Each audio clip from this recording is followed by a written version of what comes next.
गं गणपते नमः। आप सभी का आपके अपने चैनल पर बहुत बहुत स्वागत है।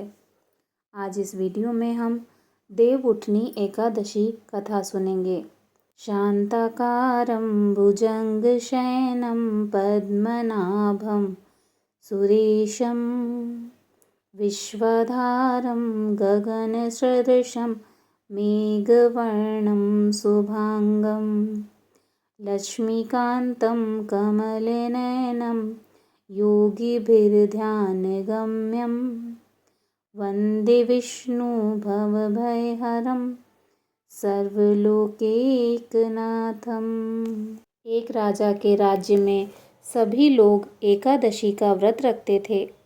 प्रजा, नौकर चाकर से लेकर पशुओं तक को एकादशी के दिन अन्न नहीं दिया जाता था।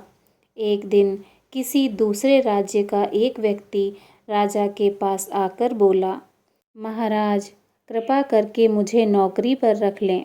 तब राजा ने उसके सामने एक शर्त रखी कि ठीक है, रख लेते हैं, किंतु रोज तो तुम्हें खाने को सब कुछ मिलेगा, पर एकादशी को अन्न नहीं मिलेगा। उस व्यक्ति ने उस समय हाँ कर ली, पर एकादशी के दिन जब उसे फलाहार का सामान दिया गया तो वह राजा के सामने जाकर गिड़गिड़ाने लगा, महाराज इससे मेरा पेट नहीं भरेगा, मैं भूखा मर जाऊंगा, मुझे अन्न दे दो। राजा ने उसे शर्त की बात याद दिलाई, पर वह अन्न छोड़ने को राजी नहीं हुआ। तब राजा ने उसे आटा, दाल, चावल आदि दिए। वह नित्य की तरह नदी पर पहुंचा और स्नान कर भोजन पकाने लगा। जब भोजन बन गया तो वह भगवान को बुलाने लगा, आओ भगवान, भोजन तैयार है। उसके बुलाने पर पीताम्बर धारण किए भगवान चतुर्भुज रूप में आ पहुँचे तथा प्रेम से उसके साथ भोजन करने लगे। भोजन आदि करके भगवान अंतर्ध्यान हो गए तथा वह अपने काम पर चला गया। 15 दिन बाद अगली एकादशी को वह राजा से कहने लगा कि महाराज मुझे दोगुना सामान दीजिए। उस दिन तो मैं भूखा ही रह गया। राजा ने कारण पूछा तो उसने बताया कि हमारे साथ भगवान भी खाते हैं, इसीलिए हम दोनों के लिए ये सामान पूरा नहीं होता। यह सुनकर राजा को बड़ा आश्चर्य हुआ। वह बोला, मैं नहीं मान सकता कि भगवान तुम्हारे साथ खाते हैं। मैं तो इतना व्रत रखता हूँ, पूजा करता हूँ, पर भगवान ने मुझे कभी दर्शन नहीं दिए। राजा की बात सुनकर वह बोला, महाराज यदि विश्वास न हो तो साथ चलकर देख लें। राजा एक पेड़ के पीछे छिपकर बैठ गया। उस व्यक्ति ने भोजन बनाया तथा भगवान को शाम तक पुकारता रहा, परंतु भगवान न आए। अंत में उसने कहा, हे भगवान, यदि आप नहीं आए तो मैं नदी में कूदकर प्राण त्याग दूंगा। लेकिन भगवान नहीं आए। तब वह प्राण त्यागने के उद्देश्य से नदी की तरफ बढ़ा। प्राण त्यागने का उसका दृढ़ इरादा जान शीघ्र ही भगवान ने प्रकट होकर उसे रोक लिया और उसके साथ बैठकर भोजन करने लगे। खा पीकर वे उसे अपने विमान में बैठाकर अपने धाम ले गए। यह देख राजा ने सोचा कि व्रत उपवास से तब तक कोई फायदा नहीं होता जब तक मन शुद्ध न हो। इससे राजा को ज्ञान मिला। वह भी मन से व्रत उपवास करने लगा और अंत में स्वर्ग को प्राप्त हुआ। एकादशी की दूसरी व्रत कथा। एक राजा था, उसके राज्य में प्रजा सुखी थी।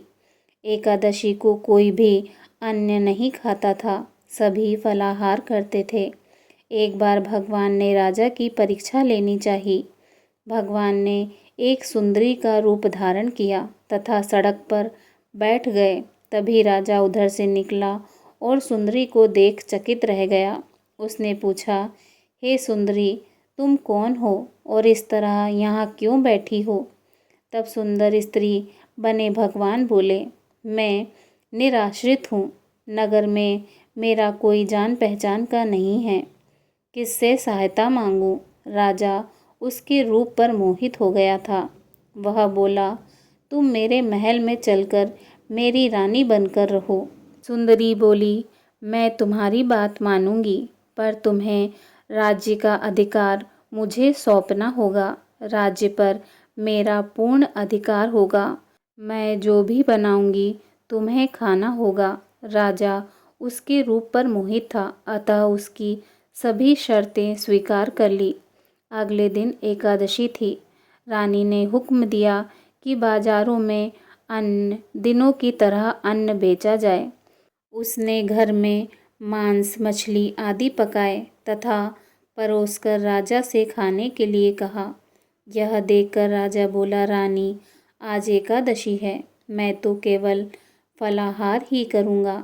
तब रानी ने शर्त की याद दिलाई और बोली, या तो खाना खाओ, नहीं तो मैं बड़े राजकुमार का सिर काट दूंगी।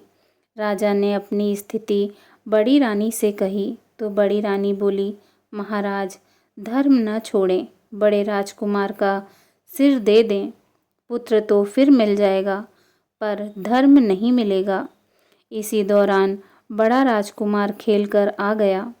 माँ की आंखों में आंसू देखकर वह रोने का कारण पूछने लगा, तो माँ ने उसे सारी वस्तु स्थिति बता दी। तब वह बोला, मैं सिर देने के लिए तैयार हूँ। पिताजी की धर्म की रक्षा होगी, जरूर होगी। राजा दुखी मन से राजकुमार का सिर देने को तैयार हुआ तो रानी के रूप में भगवान विष्णु जी ने प्रकट होकर असली बात बताई। राजन, तुम इस कठिन परीक्षा में पास हुए। भगवान ने प्रसन्न होकर मन से राजा से वर मांगने को कहा। राजा बोला, आपका दिया सब कुछ है, हमारा उद्धार करें। उसी समय वहाँ एक विमान उतरा। राजा ने अपना राज्य पुत्र को सौंप दिया और विमान में बैठकर परम धाम को चला गया। बोलिए भगवान श्री हरि विष्णु जी की जय। ओम नमो भगवते वासुदेवाय नमः।